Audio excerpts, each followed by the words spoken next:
నడిచినా కూర్చున్నా మోకాళ్ళ నొప్పులు వస్తున్నాయా? ప్రాణ పెయిన్ క్లినిక్ లో అధునాతన చికిత్సతో మోకాళ్ళ నొప్పులు తగ్గించుకోండి. నమస్తే, వెల్కమ్ టు మనం టీవీ. నేను వలి. ఇక్కడ మీరు ఫోటో చూస్తున్నారుగా, కోడికత్తి సీను.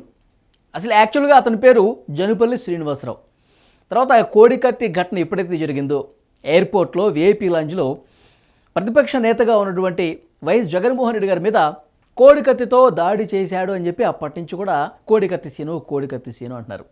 అప్పుడు అరెస్ట్ అయిన దగ్గర నుంచి దాదాపుగా 5 సంవత్సరాలు అవుతుంది. 5 సంవత్సరాలుగా జైల్లో మగ్గిపోతున్నాడు జనుపల్లి శ్రీనివాసరావు. కోడికత్తి ఘటనకు సంబంధించి కుట్ర కోణం ఉంది, దర్యాప్తు చేయాలని చెప్పి వాయిదాల మీద వాయిదాలు పడుతున్నది, దర్యాప్తు జరుగుతుంది. ఎన్ఐ కూడా అఫిడవిట్ ఇచ్చింది, ఇందులో ఎలాంటి కుట్ర కోణం లేదని. అయినప్పటికీ కూడా జనుపల్లి శ్రీనివాసరావు ఇప్పటికీ జైల్లోనే ఉన్నాడు. 5 సంవత్సరాలుగా జైల్లో మగ్గి కుంగి కుసించిపోతున్నాడు. ఆయన తల్లి అయితే ఎంత ఆవేదనతో ఉందంటే, సంవత్సరాలుగా జైల్లో నా కొడుకు మగ్గిపోతున్నాడు, మాకు న్యాయం చేయాలంటూ తీవ్ర ఆవేదన వ్యక్తం చేస్తున్న పరిస్థితి కనిపిస్తోంది. ఇవాళ మీడియాతో కూడా మాట్లాడింది విజయవాడలో జనుపల్లి శ్రీనివాసరావు తల్లి. 5 సంవత్సరాలుగా లోపల ఉన్నాడు నా కొడుకు, కనీసం న్యాయం జరగట్లేదు మాకు. అసలు ఆ రోజు ఏం జరిగింది, దాడి చేశాడా లేదా, కుట్ర ఉందా లేదా, పూర్తి స్థాయిలో విచారణ జరిపి న్యాయం చేయాల్సిన అవసరం ఉంది కదా.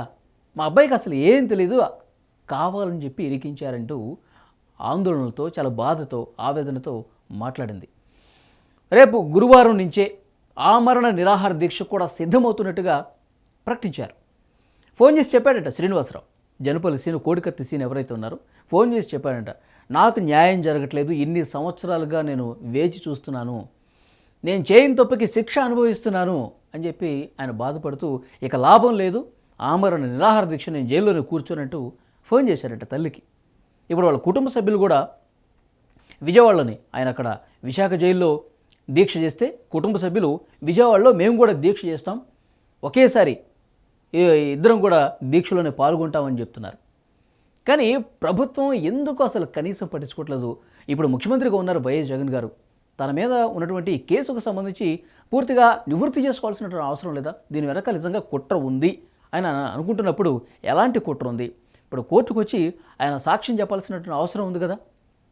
ఆయన మీద కదా దాడి జరిగింది, ఆయన కోర్టుకు వచ్చి తన వాంగ్మూలం ఇవ్వాల్సిన అవసరం ఉంది కదా. ముఖ్యమంత్రిగా ఉన్నాను కాబట్టి, బిజీగా ఉన్నాను కాబట్టి నాకు రావటం కుదరదని చెప్పి మినహాయింపు ఇవ్వాలని కోరితే ఈ కేసు ఇక ఎన్ని సంవత్సరాలైనా ఇలాగే మగిపోతుందా? ఎన్ని సంవత్సరాలైనా ఆ నిందితుడిగా ఉన్నటువంటి జనుపల్లి శ్రీనివాసరావు ఏళ్లకేళ్ళు ఇక జైల్లో మగిపోవాల్సిందేనా? దీనికి ఎండ్ కార్డ్ పడదా? ఇంకా ఆ తల్లి ఆవేదనను చూసైనా ప్రభుత్వం కావచ్చు, అధికారులు కావచ్చు, మంత్రులు కావచ్చు, మొత్తం అందరూ కూడా కొంత ఆలోచించాల్సిన అవసరం ఉంది. శ్రీనివాసరావుకి న్యాయం జరగాల్సినటువంటి అవసరం ఉంది. ఆ రోజు కోడికత్తి ఘటన జరిగిన రోజు ఒకసారి మీ దగ్గర ప్రస్తావిస్తున్నాను. వైజాగ్ ఎయిర్పోర్ట్లో విఐపీ లాంజ్లో కాఫీ తీసుకొచ్చే ప్రయత్నం జరుగుతుంది. కాఫీ తీసుకొచ్చిన శ్రీనివాసరావు అకస్మాత్తుగా తన దగ్గర ఉన్నటువంటి కోడికత్తితో దాడి చేశాడు అని చెప్పి ఆరోపణ చేశారు శ్రీనివాసరావు మీద. ఆరోపణ చేసి కుట్ర కోణం ఉంది, తనను చంపాలని చూశారు అని చెప్పేసి అన్నారు. ఇక ప్రతిపక్షాల మీద నెట్టే ప్రయత్నం చేశారు. అక్కడ విఐపీ లాంజ్లో ఉన్నటువంటి ఆ రెస్టారెంట్ ఏదైతే ఉందో తెలుగుదేశం పార్టీకి సంబంధం ఉందని చెప్పారు. తర్వాత శ్రీనివాసరావు జగన్ అభిమాని అని చెప్పుకున్న ఫోటోలు కూడా కొన్ని బయటకు వచ్చాయి. అసలు ఏది వాస్తవం, ఏది వాస్తవం కాదు? నిజంగా కుట్ర కోణం ఉందా? ప్రతిపక్షాలు చేయించాయా? దీని మీద నిజం తెలియాలంటే ఎన్ఐఏ విచారణ చేస్తే అసలు నిజాలు బయటకు వస్తాయి, వాస్తవాలు బయటకు వస్తాయని చెప్పి దానికి కూడా డిమాండ్ చేశారు ముఖ్యమంత్రిగా ఇప్పుడు ఉన్నటువంటి జగన్మోహన్ రెడ్డి గారు. ఎన్ఐఏ విచారణ జరిగింది, కేంద్రం కూడా ఆమోదించింది. విచారణ చేస్తే ఎన్ఐఏ ఒక అఫిడవిట్ కోర్టు కూడా సమర్పించింది, ఇందులో కుట్ర కోణం లేదు, ప్రత్యర్థి పార్టీలకు ఎలాంటి సంబంధం లేదు అని చెప్పింది. మరి ఎక్కడుంది కుట్ర? ఇప్పుడు వీళ్ళ దగ్గర కుట్ర లేనప్పుడు ఎక్కడో కుట్ర ఉండాలిగా. ఎవరు చేశారు అంటే వీళ్ళే కావాలని చేయించుకొని, జగన్మోహన్ రెడ్డి గారే సానుభూతి కోసం కావాలని చేయించుకొని ఈ నాటకం ఆడారా? మరి అది కానప్పుడు ఇది నిజమా? ఈ విషయాలన్నీ కూడా తెలియాల్సిన అవసరం ఉంది సమాజానికి. ఏది నిజం, ఏది అబద్ధం? ఇప్పుడు ఒకటి ఎస్ అంటే ఒక ప్రశ్నకు ఎస్ అని సమాధానం వచ్చిందంటే నో కాదనే కదా. లేదు, దానికి ఆన్సర్ నో అనుకోండి, ఎస్ అని కదా. మరి ఏదో ఒకటి తెలియాల్సిన అవసరం ఉంది.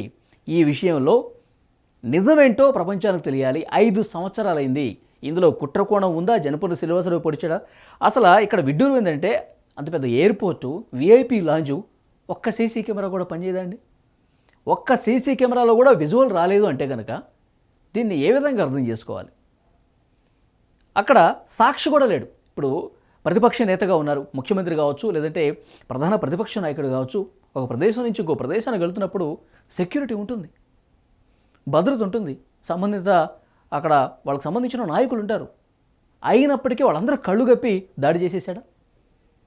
షర్టు మీద రక్తపు మరక కనిపిస్తోంది. నిజంగా కత్తితో పొడిచినప్పుడు ఆ షర్టు కొద్దిగానే జరగాల, కొద్దిగా చిరగాల, లేదా గాయమైంది, ఎంత లోతుకు గాయమైంది, ఎన్ని కుట్లు పడ్డాయి, వీటికి సంబంధించి వాస్తవాలు కొన్ని బయటకు వస్తున్నాయి.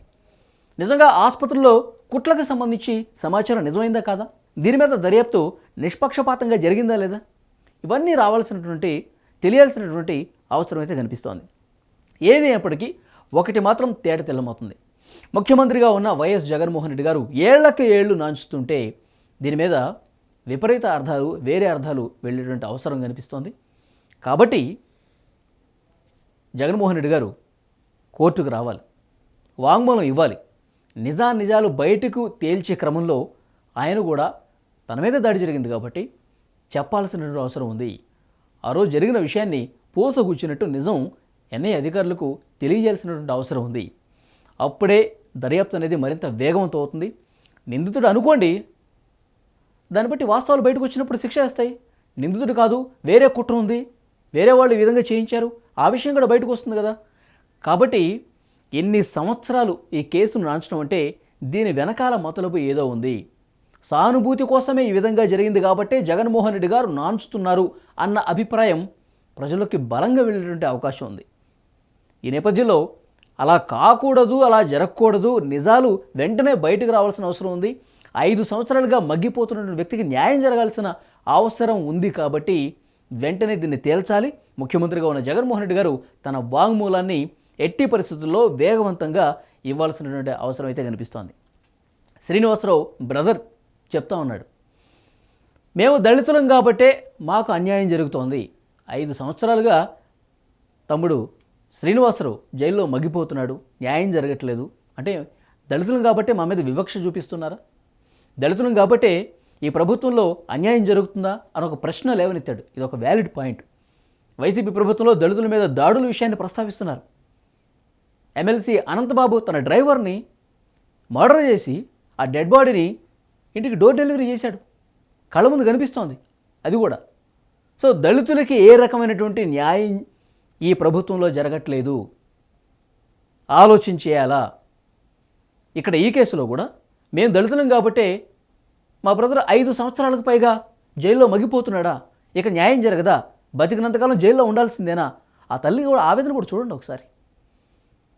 కాబట్టి ఒకసారి ముఖ్యమంత్రి గారు వైఎస్ జగన్మోహన్ రెడ్డి గారు న్యాయం జరగాల్సిన అవసరం ఉంది.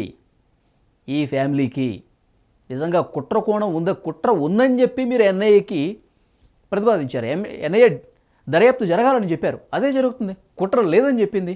మరి ఏం జరిగిందో తెలియాలంటే మీరు వాంగ్మూలం ఇవ్వాలి. ఎట్టి పరిస్థితుల్లో మీరు వాంగ్మూలం ఇస్తారు, ప్రజలందరూ కూడా వెయిట్ చేస్తున్నారు.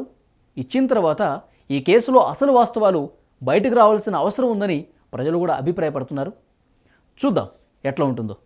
Thank you very much.